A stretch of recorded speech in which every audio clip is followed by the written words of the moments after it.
Live every Dave Ski. 2D Talks. 2DT double AKS. Big up for the Lux. Live every day like it's your last one. Oh yeah.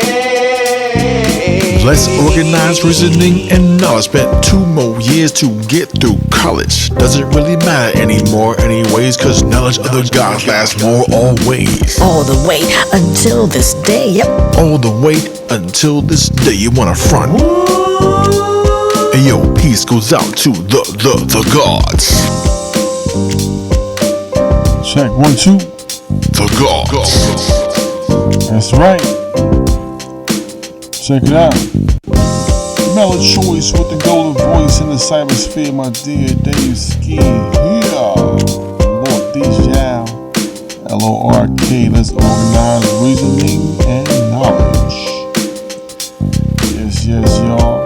If you want to fast forward the preface, you can go ahead and go up to like maybe 7:58 to all my fast forward niggas, all them impatient ass motherfuckers.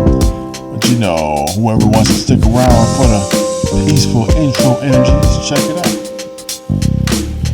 Yo, this Dave Ski in the house. It's pretty much a fan channel. I have no ownership or copyrights on nothing. Pretty much nothing to my name. Only thing I enjoy in my life, besides family and friends, chilling out, uplifting in the sense and state of righteousness, and of course the hip hop, the golden era style stuff, you know, OG up in the place. Before it all devolved, you know what I mean? Like people on the mic when they used to know right from wrong. But I ain't gonna be no old hating ass ninja. Y'all go ahead and do your thing, man. Y'all staying papered up, and y'all can put that paper to good use. By all means, bro. It's like my man H Rap say, die ninja die, so black folks can take over. I'm here to uplift y'all, man. Just trying my best to anyway. Everybody, but especially the FBA males, the clique out there, the homies out there that need the most help to stay uplifted, you know. Man, including me. Man, yours truly. Like Coogee Rap, bro, truly yours, man. More life. But yo, today marks a new beginning of a new era. This is 2D Talks, man. 2DT double AKS. I'll explain what that show title is all about, man. It's just two dudes talking about all kind of shit, man. That's all it is, man. We just kicking it, bro. Talking about all kind of shit. We're gonna be bouncing around, whatever. We can release all this mess off our chests. Dave Ski, big up Father Lux.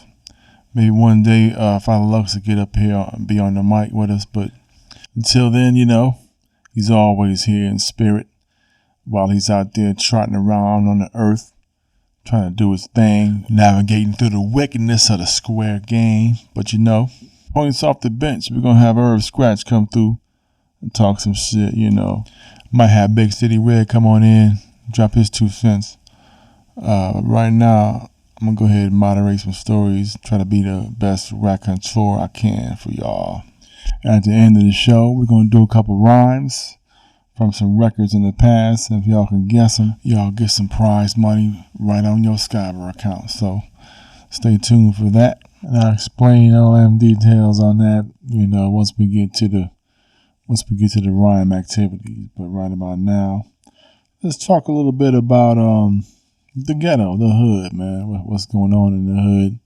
And let's go through different eras. I remember when New York, man, swallow me whole, man. Like a Tiana Trump, Brooklyn Briar video, man. Swallow me on down. I was going through it, man, back in the mid-90s. You know, this is all pretty much regular blue-collar square stories, man. I wasn't in no crime at all, man. Even though I was always surrounded by partners and homies that was doing dirt, man. You know, either slanging yay or fencing, or there was raising dogs or matching dogs or running guns, pistols. I don't know. It was a lot of craziness going on up there, man. I was just trying to get a job, dog. Trying to get a file clerk job downtown somewhere and come up on some good square paper. But since I was in this hip hop stuff, I was just trying to navigate it and not really. Man, I was green, bro. I didn't know the parallels of criminology with hip hop. I didn't really know it, man. I thought, you get in there, get a couple good network moves, you can make a hit record and get a nice booking agent, get yourself a 20-city tour and come up. I didn't know it was just straight up, man. The whole thing was a criminal offspring, But the artwork was fly though, man. All the poetry, the burners, the three-dimensional art pieces, the turntablism. I mean, the artwork of hip hop was always just fly, bro. I always wanted to be a part of it, even though I was so square, so green. I knew that I had took my time and developed a craft, and I could get in there and kind of be a dope artist in all the elements, really. Started out b-boying, wrote down some rhymes, got a set. 2 turntables, like Beck say 2 turntables in the mic, man. Zigga zigga, bro. But yeah, this is like before the internet, y'all, man. I'm old school, man. I was doing junk, man, before the internet, so you had to actually go to places. Yeah, I mean, did everything clean on the up and up like a mug, man. Straight and narrow. Never went against the law, man. I was just trying to get a job, trying my hardest to take a bite out of the Big Apple, man. Maybe hook up with a couple of my partners up there that had some connections, like my uncle and all them, some folks up there. But I couldn't get with them. I couldn't really make the connect. Maybe could have had a little file clerk job at the Black Rock or something like that, but didn't pan out. I went up there with no plan, with a big box of records, man, trying to get my little distribution deal. Working with the Insomniac back then, and trying to put magazines in the stores on consignment, man, to get them sales. And it was wild, man. That was a wild time. But let me break it down. Let's kind of rewind. I got to give y'all some background first, and then we'll go and continue the story. But I was in Orlando for a long time, man. I didn't really get a chance to keep it going down in Miami, because Miami is the spot, everybody knows it's so fly and live. But Orlando's kind of it was a way better town back in the night. You had an interesting, pretty fly nightlife in Orlando back in the 90s. So, but even still, even though it was fly, you had to go to a big market in order to see what was the comparison and how you could advance your media career. So, I hate talking about myself because I don't want to get a base from Luke 14:11, but anyway, but just to give you an overview of what's going on and how you should view the internet in a proper way, because the story is pretty good if you look at it from an overall positive perspective about why and how we should use the internet. Just like anything else, a hammer. You can take a hammer, rob a nigga in Brooklyn with a hammer, like Chappelle said on that one special, but you can take a hammer and bop niggas in the head and take their wallets and all kind of shit, but you can take a hammer and build a house with it. It's all the same type of thing. You can take the tool of the internet and use it for a lot of good things, man. the love of money is the root of all evil. But what if we just cut the root off? You know, you could use money for a lot of positive things, man. But that's a whole other story and a whole other chapter in other books. But anyway, Orlando was a hell of a town, but you didn't have the feeling of getting on like a motherfucker in Orlando. You know, it's still the South, but you know, a lot of different conversations here, but it's still the South, and the South has fucked up, man, in a lot of different ways. They keep their foot on your neck, man. You won't be able to get a regular decent blood pressure here, man. Because you know you're always striving and struggling to get to that next check, and it's all fucked up because you know the system is tighter. It's stronger, a stronger strangulation on a motherfucker's ass in Orlando. It's stronger. It's like it'll fuck you up bad if you sink too low in it. So you gotta tread your water. You know, try not to go with the moral flexibility too much. You gotta, you know, if you do, then you go out there, do your street shit, get caught up, face hella charges. But you can do the righteous way here, but you have to have a good map out plan. But that's another conversation, you know. But once again, it's 2D talks, man, talking all kind of shit. We just talk about a lot of different shit here. But anyway, the weather is great. That's the trade off in Orlando. You get the good weather, but in the winter time, but the payoff is like you got the hurricanes, and you're not gonna get no paper. You're gonna be constantly trying to figure out how to come up. But anyway, that's Orlando. You get comfortable, but you don't want to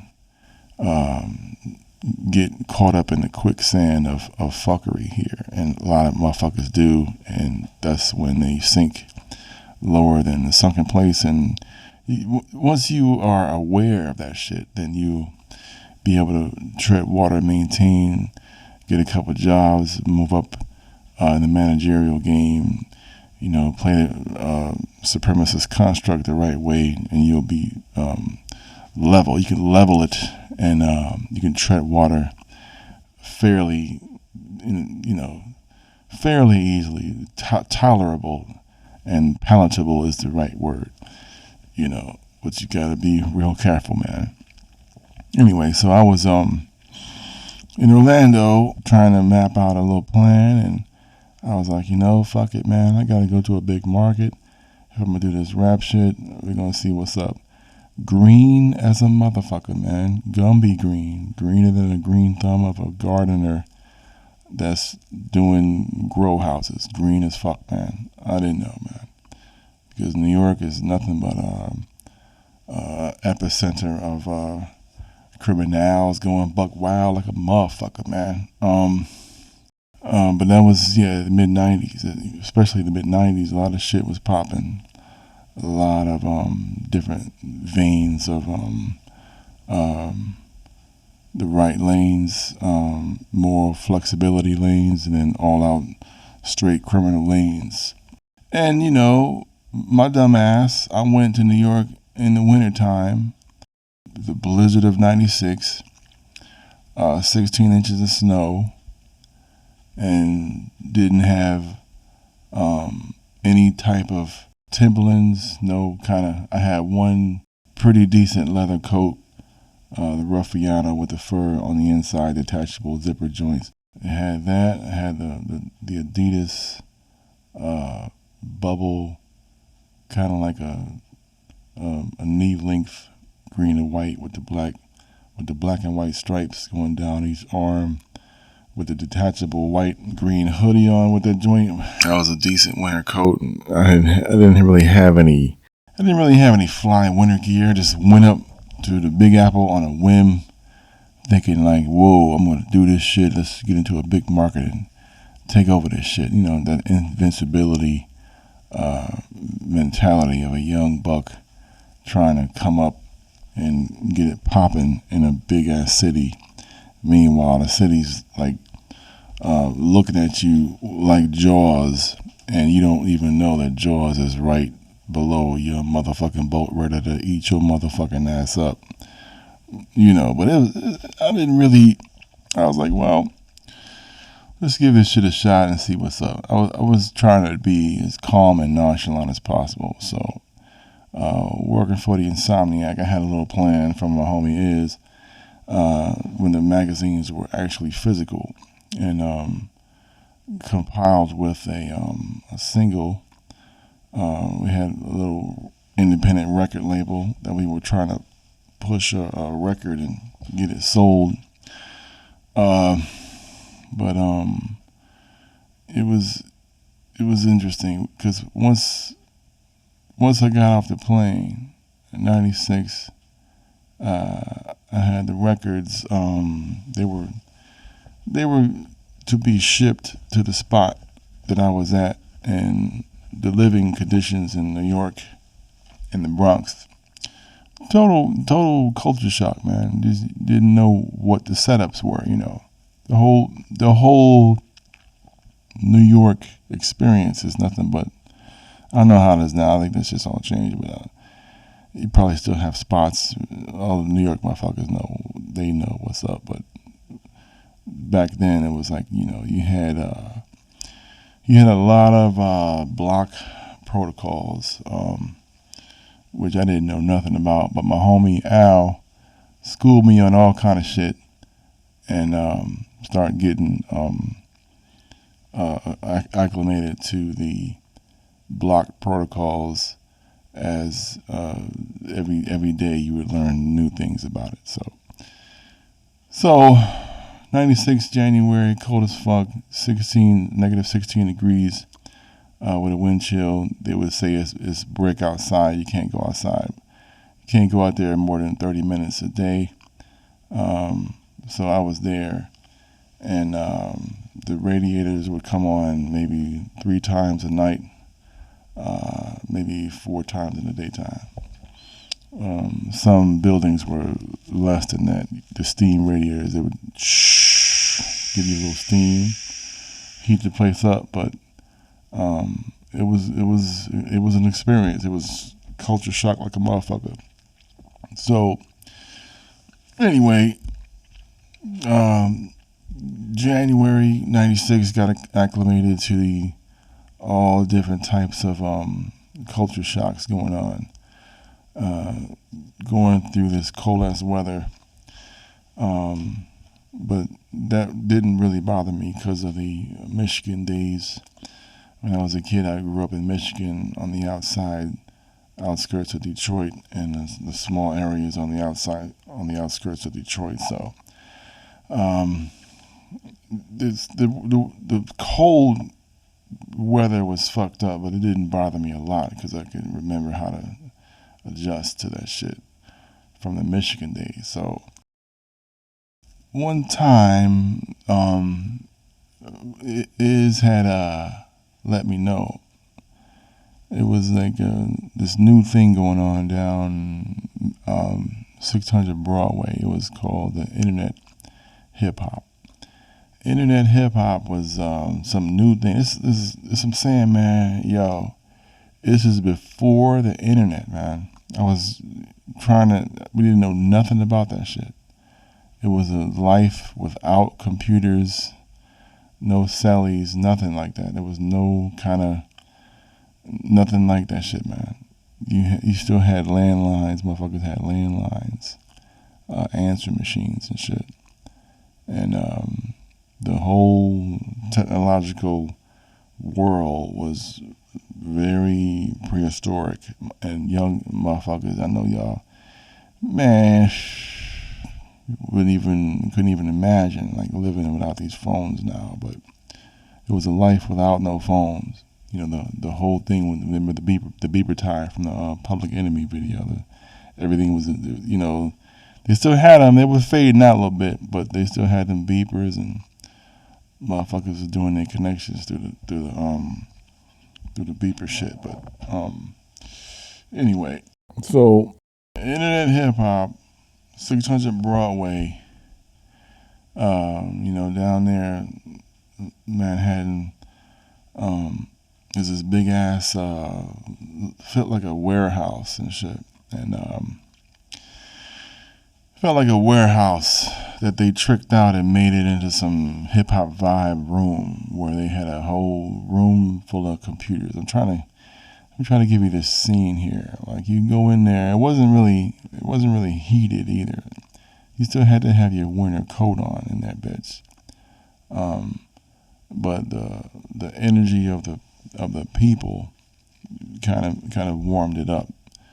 So you had a couple rooms, big ass room on the outside. Then you had a room with all these computers on it and mics hooked up to the computers, and it was like United Nations of hip hop thug niggas. Big ass room with a round table circle full of computers and all these motherfuckers around the computer table with the mics, and it was like a prehistoric internet cipher, like kind of like a cipher, but with this technology in the middle, and motherfuckers didn't understand it, but they were saying when you came up into the internet hip hop scene, that building, the motherfuckers that would walk you into the room, they'd be like, yo man, these people are on the mic and they're talking, and that shit can be heard anywhere in the world. It was like some unbelievable type shit.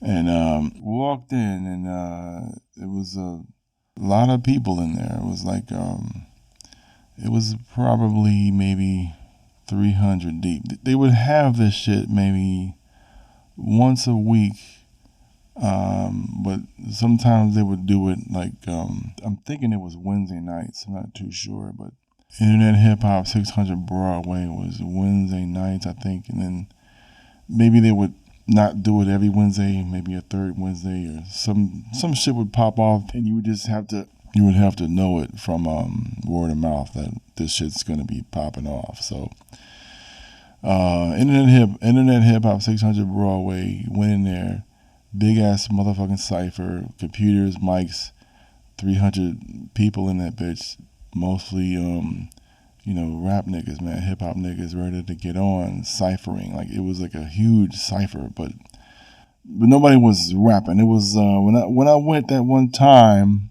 it was the big event was the Stress magazine interview, and the owners of Stress was there. DJ Mecca was there hosting, and she had her little entourage with her, and she was a good announcer and interviewer there. It was like a really cool vibe, like the hip hop 60 Minutes. Really gracious interviewer of all these dudes, and then so the people that I met that were there, Ghost was there, Craig G. I met BuckShot was there. I got some good photographs. I actually got the cover photograph for the Insomniac BuckShot issue. And Kool Herc was there, and let you know how cool and deadly a really cool ass motherfucker he was. He had his kid with him, and I was like, wow, he brought his youngin' inside of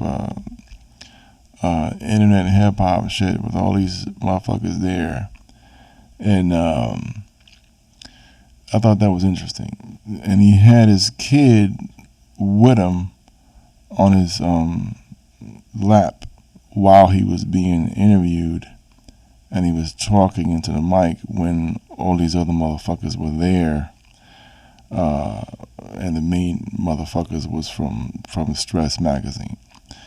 So the cipher was kicking. Everybody in the cipher was having a good time, and it was just a fresh jump off with this magazine here. But Kool Herc was just kind of bouncing his kid on his lap, and He had a mic in front of him. He was waiting to get to a pause in the conversations from all the people in the cipher, so he can get on the mic and say his piece. So the magazine issue, I don't know if I can find it online, but it was an issue where they had a dude with a hat on his head pulled over his eyes, and he was with a sinister smile. He was rolling a blunt inside of $100 bill, and he was about to lick the $100 bill closed so that he could puff a blunt with the weed, tobacco, whatever, inside of a blunt that was made from $100 bill. So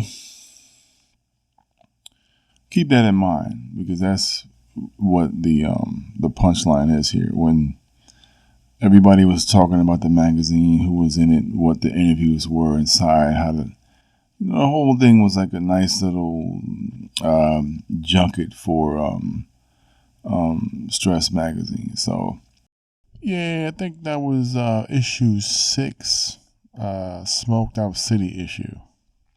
All this stuff is all over the eBay, by the way.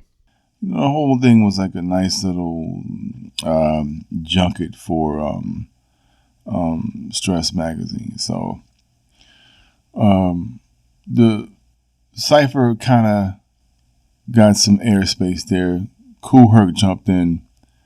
Then Mecca, somebody was like, "Oh, so what you think about this?"